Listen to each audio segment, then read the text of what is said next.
بسم اللہ الرحمن الرحیم۔ السلام علیکم۔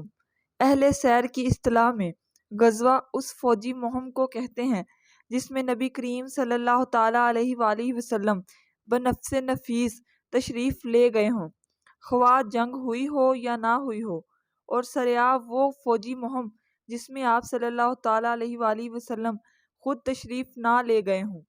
سرایہ اسی سریہ کی جمع ہے۔ جنگ کی اجازت ہونے کے بعد مسلمانوں کی عسکری مہمات کا سلسلہ عملاً شروع ہو گیا۔ طلایہ گردی کی شکل میں فوجی دستے گشت کرنے لگے۔ اس کا مقصود وہی تھا جس کی طرف اشارہ کیا جا چکا ہے کہ مدینے کے گرد و پیش کے راستوں پر عموماً اور مکے کے راستے پر خصوصاً نظر رکھی جائے اور اس کے احوال کا پتہ لگایا جاتا رہے، اور ساتھ ہی ان راستوں پر واقع قبائل سے معاہدے کیے جائیں اور یثرب کے مشرکین و یہود اور آس پاس کے بدوؤں کو یہ احساس دلایا جائے کہ مسلمان طاقتور ہیں اور اب انہیں کمزور نہیں سمجھا جانا چاہیے۔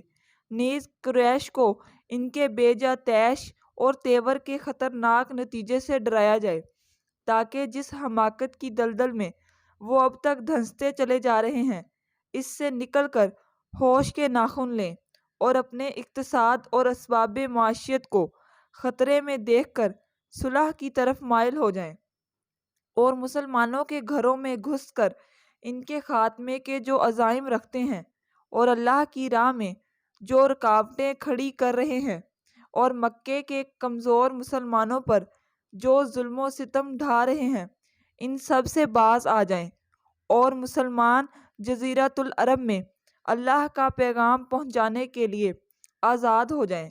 ان سرایہ اور غزوات کے مختصر احوال پیش کیے جا رہے ہیں۔ نمبر 1، سرایہ سیف البحر، ساحل سمندر، رمضان یکم ہجری بمطابق مارچ 623۔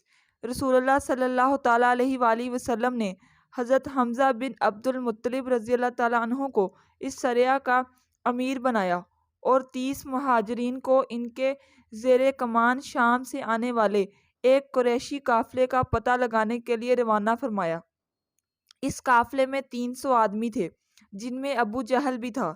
مسلمان ایس کے اطراف میں ساحل سمندر کے پاس پہنچے تو قافلے کا سامنا ہو گیا اور فریقین جنگ کے لیے صف آرا ہو گئے، لیکن قبیلہ جہینہ کے سردار مجدی بن عمرو نے جو فریقین کا حلیف تھا دھوڑ دھوپ کر کے جنگ نہ ہونے دی۔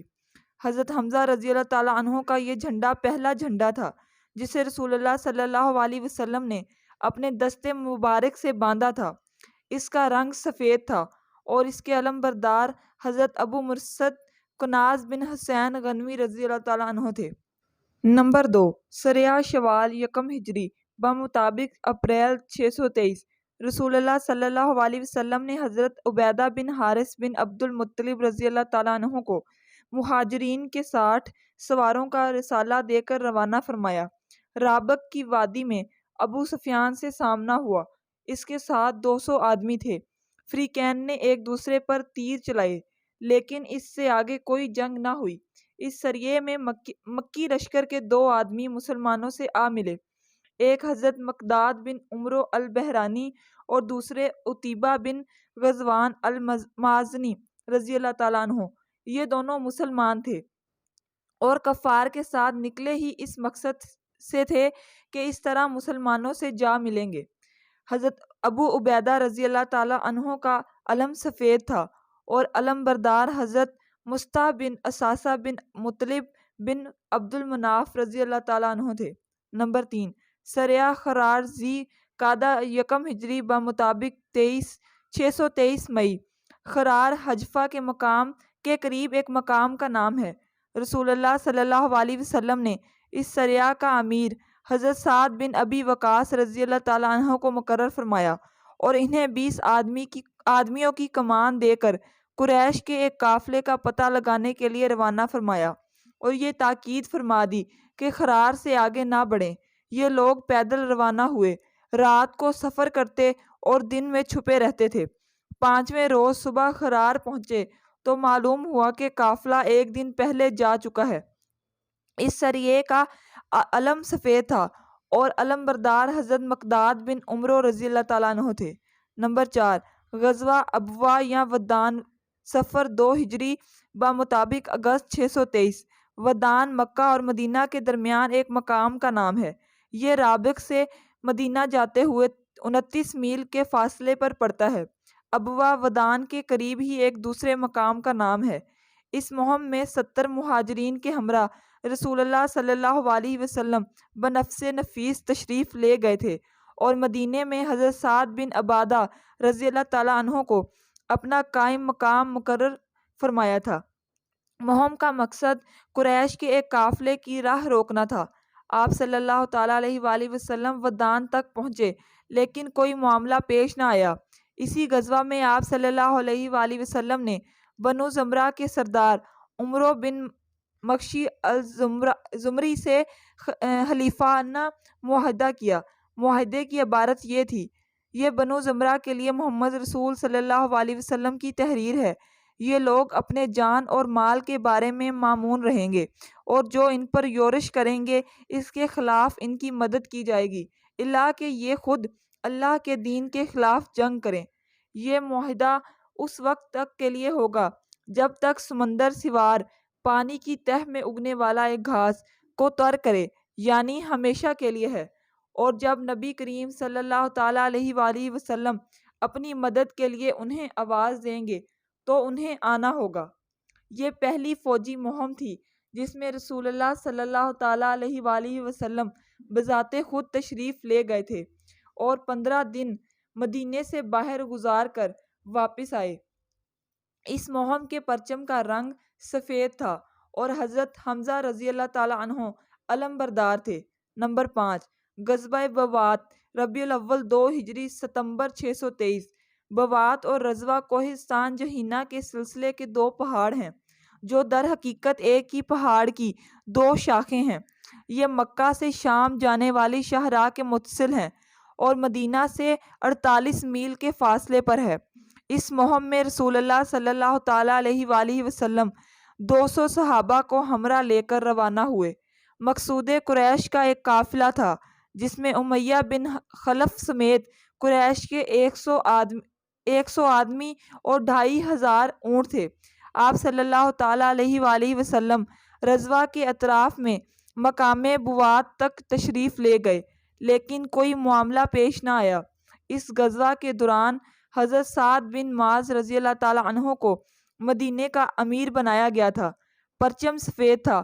علم بردار حضرت سعد بن ابی وقاص رضی اللہ تعالیٰ عنہ تھے۔ نمبر 6، غزوہ صفان، ربیع الاول 2 ہجری بمطابق ستمبر 623۔ اس غزوہ کی وجہ یہ تھی کہ قرظ بن جابر فہری نے مشرکین کی ایک مختصر سی فوج کے ساتھ مدینے کی چراگاہ پر چھاپا مارا اور کچھ مویشی لوٹ لیے۔ رسول اللہ صلی اللہ علیہ وسلم نے 70 صحابہ کے ہمراہ اس کا تعاقب کیا اور بدر کے اطراف میں واقع وادی صفوان تک تشریف لے گئے اور کسی ٹکراؤ کے بغیر واپس آ گئے۔ اس غزوہ کو بعض لوگ غزوہ بدر اولیٰ بھی کہتے ہیں۔ اس غزوہ کے دوران مدینے کی امارت زید بن حارثہ رضی اللہ تعالیٰ عنہ کو سونپی گئی تھی۔ علم سفید تھا اور علم بردار حضرت علی رضی اللہ تعالیٰ عنہ تھے۔ نمبر 7، غزوہ ذی العشیرہ، جمادی الاولیٰ اور جمادی الاخری 2 ہجری بمطابق نومبر دسمبر 623۔ اس مہم میں رسول اللہ صلی اللہ تعالیٰ علیہ وآلہ وسلم کے ہمراہ 150 یا 200 مہاجرین تھے، لیکن آپ صلی اللہ علیہ وسلم نے کسی کو روانگی پر مجبور نہیں کیا تھا۔ سواری کے لیے صرف 30 اونٹ تھے، اس لیے لوگ باری باری سوار ہوتے تھے۔ مقصود قریش کا ایک قافلہ تھا جو ملک شام جا رہا تھا اور معلوم ہوا تھا کہ یہ مکے سے چل چکا ہے۔ اس قافلے میں خاصا مال تھا۔ آپ صلی اللہ تعالیٰ علیہ وآلہ وسلم ذی العشیرہ ینبو کے اطراف میں ایک مقام کا نام تک پہنچے، لیکن آپ صلی اللہ علیہ وسلم کے پہنچنے سے کئی دن پہلے ہی قافلہ جا چکا تھا۔ یہ وہی قافلہ ہے جسے شام سے واپسی پر نبی کریم صلی اللہ علیہ وسلم نے گرفتار کرنا چاہا تو یہ قافلہ تو بچ نکلا لیکن جنگ بدر پیش آ گئی۔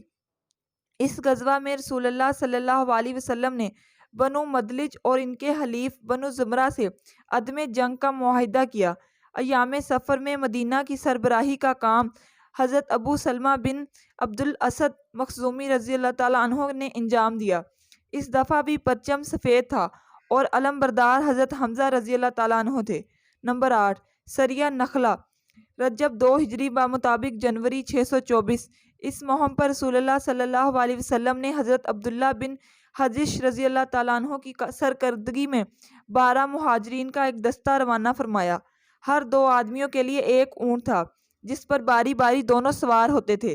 دستے کے امیر کو رسول اللہ صلی اللہ علیہ وسلم نے ایک تحریر لکھ کر دی تھی اور ہدایت فرمائی تھی کہ 2 دن سفر کر لینے کے بعد ہی اسے دیکھیں۔ چنانچہ 2 دن کے بعد حضرت عبداللہ رضی اللہ تعالیٰ عنہ نے تحریر دیکھی تو اس میں درج تھا، جب تم میری یہ تحریر دیکھو تو آگے بڑھتے جاؤ یہاں تک کہ مکہ اور طائف کے درمیان نخلا میں اترو اور وہاں قریش کے ایک قافلے کی گھات میں لگ جاؤ اور ہمارے لیے اس کی خبروں کا پتہ لگاؤ۔ انہوں نے سماع و طاعت کہا اور اپنے رفقا کو اس کی اطلاع دیتے ہوئے فرمایا کہ میں کسی پر جبر نہیں کرتا، جسے شہادت محبوب ہو وہ اٹھ کھڑا ہو اور جسے موت ناگوار ہو وہ واپس چلا جائے، باقی رہا میں بہرحال آگے جاؤں گا۔ اس پر سارے ہی رفقا اٹھ کھڑے ہوئے اور منزل مقصود کے لیے چل پڑے۔ البتہ راستے میں سعد بن ابی وقاص رضی اللہ تعالیٰ عنہ اور عتبہ بن غزوان رضی اللہ تعالیٰ عنہ کا اونٹ غائب ہو گیا، جس پر یہ دونوں بزرگ باری باری سفر کر رہے تھے، اس لیے یہ دونوں پیچھے رہ گئے۔ حضرت عبداللہ بن حجش رضی اللہ تعالیٰ عنہ نے طویل مسافت طے کر کے نخلا میں نزول فرمایا۔ وہاں سے قریش کا ایک قافلہ گزرا جو کشمش، چمڑے اور سامان تجارت لیے ہوئے تھا۔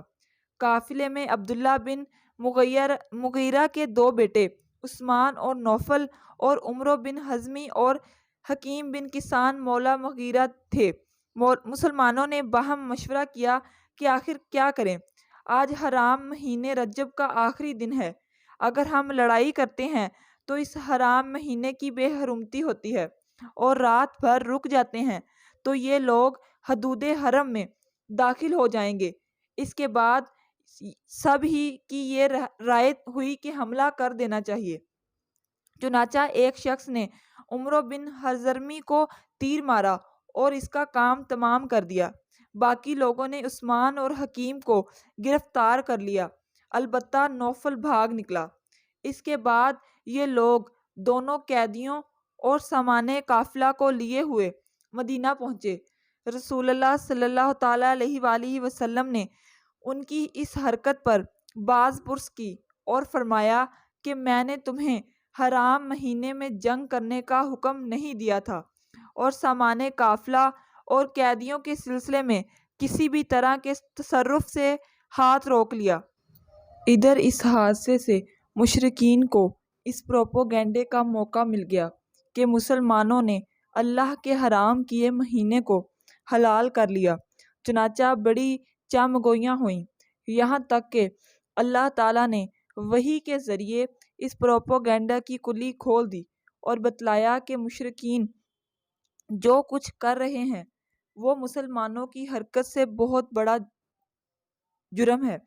ارشاد ہوا، لوگ تم سے حرام مہینے میں قتال کے متعلق دریافت کرتے ہیں، کہہ دو اس میں جنگ کرنا بڑا گناہ ہے، اور اللہ کی راہ سے روکنا اور اللہ کے ساتھ کفر کرنا، مسجد حرام سے روکنا اور اس کے باشندوں کو وہاں سے نکالنا، یہ سب اللہ کے نزدیک اور زیادہ بڑا جرم ہے اور فتنہ قتل سے بڑھ کر ہے۔